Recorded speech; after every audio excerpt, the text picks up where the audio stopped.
Racers. I'm here to present CCI, Canine Companions for Independence. Well, you all know CJ. She's a golden retriever. She's 9 months old, and she's a puppy training for CCI. And this black one right here is, his name is called Tyrese, and she is 8 months old. 14 months. So does anyone remember Tyrese from last year? Oh yeah.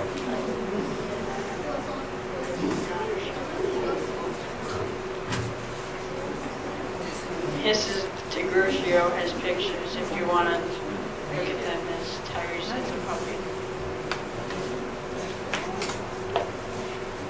And this is Issa with her friend, her dog named Josh. And Josh is, she's a little bit lab and a little bit golden retriever put together. CCI trains dogs to help people with disabilities, but not blindness. CCI started in 1975 in Santa Rosa, California. Right now, CCI has 5 regional centers. One of those centers is on Long Island, Medford. In the Northeast Regional Center first opened in 1989. The new center just opened in 2008.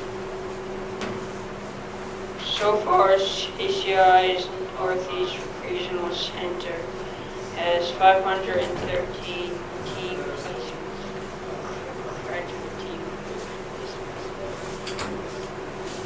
CCI has 4 kinds of dogs. There's service dogs, which help adults. There's skilled companions, which help like kids. There's hearing dogs that help deaf adults or hard of hearing adults. And there's facilities, which work in hospitals or schools with occupational therapists or physical therapists or special education teachers. So does anyone have any questions? Alright, I actually don't know that one, but I'll let Mrs. Flood answer that one. That's a perfect response when you don't know the answer to something. Excellent, Spence. We practiced that. Puppy racers have the dogs from approximately 8 weeks to 15 to 17 months, and then they return to the regional training facility in Medford, where they're working with professional trainers for another 6 to 9 months. So someplace around 2 years old, they go out into the working world. Great job, you answered that.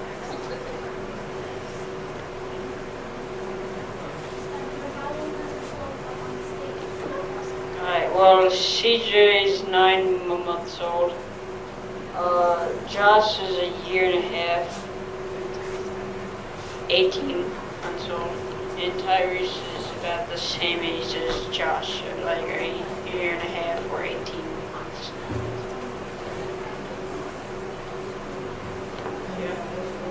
When you take a golden retriever or that type of breed dog, do you know from the beginning that it's a good guide dog, or during the time you have him home in your house, do you know certain criteria that it will be a good guide dog or not?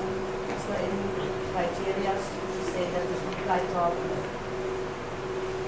Again, I don't know that answer. I'll let Ms. Flood answer. Great, Spence. Well, they're not guide dogs, first of all. Guide dogs work with people who are blind. These are canine companion dogs. And there's, they have a special breeding program, and they breed for a specific temperament, a very calm, laid-back, submissive temperament. Actually, what they want is a submissive yet confident dog.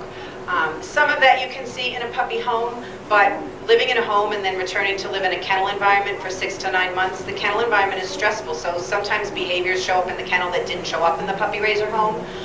You just never know. Approximately 30% of the dogs that are bred are outplaced, and 70% are released, either for medical or behavioral reasons.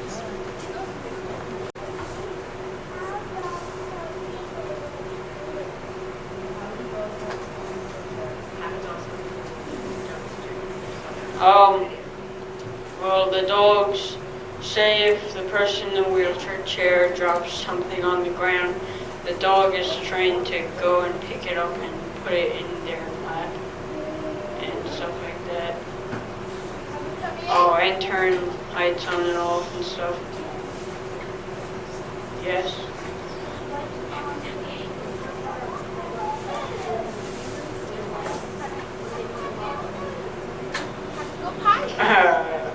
Labs and colons are the most popular.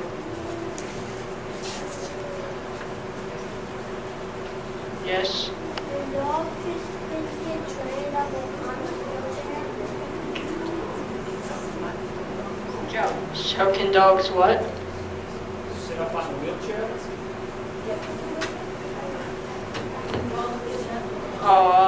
They can do a lap command is where they put their front paws on your lap and put their head down.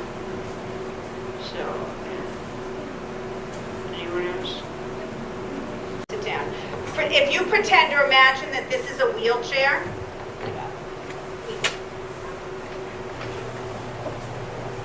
and suppose CJ's just picked something up and she has to hand it to Spencer. CJ, lap. Lap. She would get in his lap, and now he can get whatever object she has in her mouth very easily because she is so close to him. This is actually CJ's favorite command. And Spencer's too, as you can see. So that's how they would work with a person who uses a wheelchair. As a puppy trainer, is it difficult to separate when it's time to move the dog to the next phase of training? You have to ask Miss Flood that. Oh, okay. Good man. Yeah, it is. CJ's my 5th dog. I actually have one right now, Christine, who I know some of you guys know, the little black lab that was here last summer. She is in advanced training now, entering her 2nd semester. And yeah, I cry every time. And I don't plan on stop crying. But for me, the end goal is to improve the quality of someone's life. And I love my dogs. I have my own dogs. I get a CCI dog knowing that it is not my dog, and that hopefully it's going to go on to do amazing things for somebody and really improve the quality of someone who has a disability in their life. So yeah, I cry. But I cry when I hand off the leash to the graduate too. So.